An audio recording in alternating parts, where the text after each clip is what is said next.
அனைவருக்கும் வணக்கம். இன்றைக்கி நம்ம இந்த வீடியோவில் திருப்பதிக்கு செல்லக்கூடாத ராசி யார் அப்படிங்கிறத பற்றியும், திருப்பதிக்கு சென்று வந்தால் நம்முடைய வாழ்க்கையில் ஏற்படக்கூடிய மாற்றம் என்ன, திருப்பதி ஏழுமலையான எப்படி வழிபட வேண்டும் அப்படிங்கிறத பற்றி தான் இன்றைக்கி நம்ம இந்த வீடியோவில் தெரிஞ்சுக்க போகிறோம்.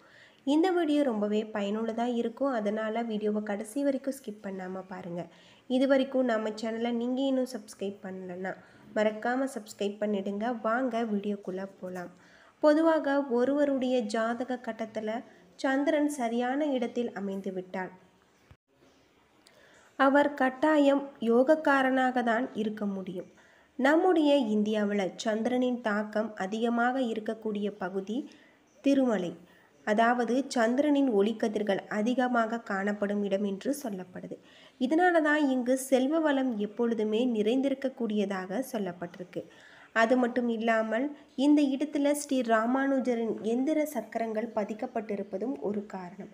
இந்த கோவிலுக்கு சென்று வந்தால் நமக்கு இருக்கக்கூடிய ஜாதக தோஷம் ஆக இருந்தாலும் சரி, செய்வினை தோஷமாக இருந்தாலும் சரி, புத்திர தோஷமாக இருந்தாலும் சரி, அதற்கான விரைவான தீர்வு கிடைக்கும் என்பதும் எந்த ஒரு சந்தேகமும் இல்லை அப்படின்னே சொல்லலாம். இப்படி சக்தி வாய்ந்த திருப்பதி ஏழுமலையான தரிசிப்பது நம்முடைய வாழ்க்கையில் அற்புதமான ஒரு மாற்றம் தான். அது மட்டுமல்லாமல் திருப்பதிக்கு நடைபாதையாக நடந்து செல்பவர்கள் மேல் நோக்கி தலை நிமிர்ந்து நடந்து செல்வதால் நம் உடலில் இருக்கக்கூடிய மூலாதார சக்கரங்கள் சீராக இயங்க தொடங்குகிறது. தோல் பிரச்சனைகள் உள்ளவர்கள், சந்திர புத்தி உள்ளவர்கள் திருப்பதி மலை மீது நடந்து செல்வது மிகவும் நல்லது. குறிப்பாக திங்கட்கிழமை என்று திருப்பதிக்கு சென்று தங்கினால் அதிகப்படியான பலன்களை நம்மால் அடைய முடியும். பண கஷ்டம் அதிகம் இருப்பவர்கள், குறிப்பாக தமிழ் மாதங்களில் வரக்கூடிய முதல் திங்கட்கிழமைகளில் நம்ம திருப்பதி சென்று ஏழுமலையான தரிசனம் செய்து வந்தால் அந்த வருடம் முடிவதற்கு முன்பு அவர்கள் கோடீஸ்வரராகும் யோகம் உண்டு அப்படின்னு சொல்லலாம். அப்படி நம்முடைய வாழ்க்கையில் ஏற்றம் தரும் திருப்பதி பயணம் எல்லோருக்குமே ஏற்றம் தரும் வகையில் இருக்கும் என்றால் நிச்சயம் இல்லை அப்படின்னே சொல்லலாம். குறிப்பாக இந்த 3 ராசிக்காரர்கள் திருப்பதி செல்லக்கூடாது, சென்றால் கடனாளி ஆகிவிடுவார்கள் என்று சாஸ்திரத்தில் குறிப்பிட்டிருக்கு. அது எந்த ராசி அப்படிங்கிறத பற்றியும் தெரிஞ்சுக்கலாம். சிம்ம ராசி, தனுசு, கும்பம் இந்த ராசிக்காரர்களை தவிர மற்ற 9 ராசியினரும் திருப்பதிக்கு எப்போது வேண்டுமானாலும் போகலாம். இத்தகைய ராசிக்காரர்கள் திருப்பதிக்கு தொடர்ந்து சென்று வந்தால் கடனாளி ஆகிவிடுவார்கள் என்று சொல்லப்படுது. ஆண்டுக்கு ஒரு முறை போனால் தவறில்லை. ஒரு ஆண்டில் அடிக்கடி திருப்பதி போய் வந்தால் நிச்சயம் மிகப்பெரிய நஷ்டத்தை தொழிலில் பெற நேரிடலாம். இதற்கு முக்கிய காரணம் சந்திரனின் தாக்கம் திருப்பதியில் அதிகமாக இருக்குவதால் இது பலருக்கு மன நிம்மதியும் சிலருக்கு மனக்கலக்கங்களையும் ஏற்படுத்தும். அப்படி நீங்கள் மனக்கலக்கத்தை உணர்ந்தால் குடும்பத்தில் திருப்பதி செல்வதை தவிர்ப்பதும் நல்லது. இந்த 3 ராசிக்காரர்கள் பொதுவாக சந்திரனின் தாக்கம் இருக்கும் என்று சொல்லப்படுது. வருடத்திற்கு ஒரு முறை சென்று வந்தால் மிக அற்புதமான மாற்றம் உங்களுக்கு ஏற்படும். இதனால் இந்த ராசிக்காரர்கள் அடிக்கடி போகக்கூடாது, ஆனால் மற்ற ராசிக்காரர்கள் எத்தனை முறை வேண்டாலும் சென்று வரலாம் அப்படின்னும் சொல்லவில்லை. ஒருவேளை நீங்கள் திருப்பதிக்கு பயணப்பட ஆசைப்பட்டால் ஏழுமலையான வேண்டி ஒரு காணிக்கை உண்டில வைத்து அதில் கிடைக்கும் தொகையை வைத்து பயணம் செய்யலாம். மீதம் இருக்கும் தொகையை உண்டியில் அப்படியே போடலாம். இதுபோல செய்து வாருங்கள். உங்களுடைய வாழ்க்கையில் இருக்கக்கூடிய அற்புதமான ஒரு மாற்றம் ஏற்படும் அப்படின்னே சொல்லப்படுது.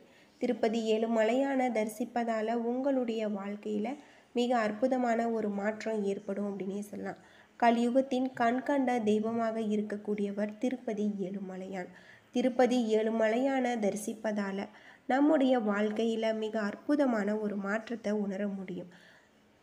பொதுவாக திருப்பதி ஆலயத்தில் இருந்து 1 கிலோமீட்டர் தொலைவில் சிலா தோரணம் என்ற அபூர்வ பாறை இருக்குது. உலகத்திலேயே இந்த பாறைகள் இங்கு மட்டும்தான் இருக்குது. இந்த பாறைகளோட வயது 250 கோடி வருடம். ஏழுமலையானின் திருமேனியும் இந்த பாறைகளும் ஒரே விதமானவை. எந்த ஒரு கருங்கல் சிலையானாலும் எங்காவது ஒரு இடத்துல சிற்பியின் உளிப்பட்டிருக்கும் இடம் தெரியும். உலோக சிலையானது உலோகத்தை உருக்கி வார்த்த இடம் தெரியும். ஆனால் எந்த ஒரு கருங்கல் சிலையை எடுத்துக்கொண்டாலும் சுறுசுறுப்பாக இருக்கும்.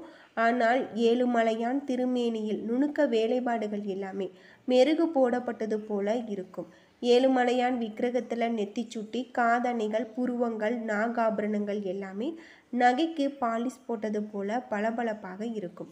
ஏழுமலையான் திருவுருவ சிலைக்கு பச்சை கற்பூரம் சாத்துறாங்க. இந்த பச்சை கற்பூரம் ஒரு வகை ரசாயனம், அரிப்பை கொடுக்கக்கூடிய ஒரு வகை அமிலம். இந்த ரசாயனத்தை சாதாரண கருங்கல்லில் தடவி வந்தால் வெடித்துவிடும்.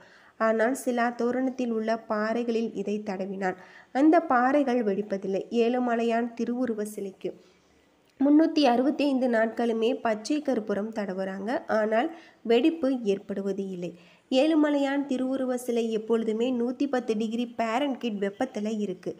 திருமலை 3000 அடி உயரத்தில் உள்ள குளிர் பிரதேசம். அதிகாலையில் 4:30 மணிக்கு குளிர்ந்த நீர், பால் மற்றும் திரவியங்களால் அபிஷேகம் செய்கிறாங்க. ஆனால் அபிஷேகம் முடிந்தவுடன் ஏழுமலையானுக்கு வியர்க்கிறது. பீதாம்பரத்தால் வியர்வையை ஒற்றி எடுக்கிறாங்க.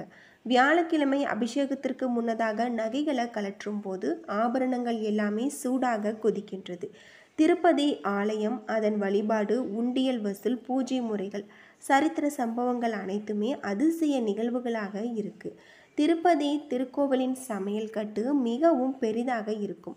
பொங்கல், தயிர் சாதம், புளி சாதம், சித்ரான்னம், வடை, முறுக்கு, ஜிலேபி, அதிரசம், போலி, லட்டு, பாயாசம் போன்றவை மிக அதிக அளவில் தயார் செய்கிறதாகவும் சொல்லப்படுது. ஏழுமலையானுக்கு தினமும் ஒரு புதிய மண் சட்டியை வாங்குறாங்க. அதில் தயிர் சாதம் தவிர வேறு எந்த நைவேத்தியமும் கோவில் கர்ப்பகிரகத்திற்கு குலசேகரப்படியே தாண்டாது. வைரம், வைடூரியம், தங்க பாத்திரங்கள் எதுவுமே குலசேகரப்படியே தாண்டி செல்லாது. ஆண்டவனுக்கு நைவேத்தியமாக செய்யப்பட்ட எச்சில் மண் சட்டியும் தயிர் சாதமும் ஒரு பக்தனுக்கு கிடைக்கப்பெற்றால் அது மிகப்பெரிய பாக்கியம் அப்படின்னே சொல்லலாம். ஏழுமலையானின் உடை 21 முழ நீளமும் 6 கிலோ எடையும் கொண்ட புடவை பட்டு பீதாம்பரம். இந்த ஆடையை கடையில் வாங்க முடியாது. திருப்பதி தேவஸ்தான அலுவலகத்தில் 12,500 ரூபாய் செலுத்த வேண்டும். வாரத்தில் ஒரு முறை வெள்ளிக்கிழமை அன்று மட்டுமே வஸ்திரம் சாத்துறாங்க. இது மேல் சாஸ்து வஸ்திரம். பணம் செலுத்திய பிறகு வஸ்திரம் சாத்துவதற்கு 3 வருடங்கள் நாம் காத்திருக்க வேண்டும். உள் சாத்து வஸ்திரம் ஒரு செட்டு 20,000 ரூபாய். வெள்ளிக்கிழமை 15 வஸ்திரங்கள் சாத்துவதற்காக சமர்ப்பிக்கப்படும். பணம் செலுத்திய பிறகு வஸ்திரம் சாத்துவதற்கு நாம் 10 வருடங்கள் காத்திருக்க வேண்டும். சீனாவில் இருந்து சீன சூடம், அகில், சந்தனம், தக்கோலம், லவங்கம், குங்குமம், வாசனை பொருட்கள் ஏழுமலையான் திருக்கோவிலுக்கு அனுப்பி வைக்கப்படுறதாகவும் சொல்லப்படுது. ஏழுமலையானின் சால கிராம தங்க மாலை 12 கிலோ எடை. இதை சாத்துவதற்கு 3 அர்ச்சகர்கள் தேவைப்படுறாங்க. சூரிய கடாரி 5 கிலோ எடை. பாத கவசம் 375 கிலோ. கோவிலில் இருக்கக்கூடிய ஒற்றைக்கல் நீளம் உலகில் யாரிடமும் கிடையாது. இதன் மதிப்பு 100 கோடி. பக்தர்கள் சமர்ப்பிக்கும் வஸ்திரங்கள் தவிர அரசாங்கம் சமர்ப்பிக்கும் சீர் வஸ்திரங்கள் ஆண்டுக்கு 2 முறை சாத்தப்படுறதாக சொல்லப்படுது. ஏழுமலை ஆண்டவனுக்கு அபிஷேகம் செய்ய இன்று நம்ம கட்டணம் செலுத்தினால் 3 வருடங்கள் நம்ம காத்திருக்க வேண்டும் அப்படின்னு சொல்லப்பட்டிருக்கு. அபிஷேகத்திற்காக ஸ்பெயினில் இருந்து குங்குமப்பூ, நேபாளத்தில் இருந்து கஸ்தூரி, வாசனை திரவியங்கள் வரவழைக்கப்பட்டு தங்க தாம்பலத்தில் சந்தனத்தோடு கரைக்கப்பட்டு 51 வட்டில் பால் அபிஷேகம் செய்யப்பட்டு பிறகு ஏழுமலையானுக்கு அபிஷேகத்திற்காக 1 லட்சம் ரூபாய் செலவாகிறதாகவும் சொல்லப்படுது. என்ன நண்பர்களே, இந்த வீடியோ உங்களுக்கு பயனுள்ள தகவலை தந்திருக்கும்னு நினைக்கிறேன். வீடியோ பிடிச்சிருந்தால் லைக் பண்ணுங்கள், ஷேர் பண்ணுங்கள், கமெண்ட் பண்ணுங்கள். இது போல் தகவலை தெரிஞ்சிக்க நம்ம சேனலை மறக்காமல் சப்ஸ்கிரைப் பண்ணுங்கள். நன்றி நண்பர்களே.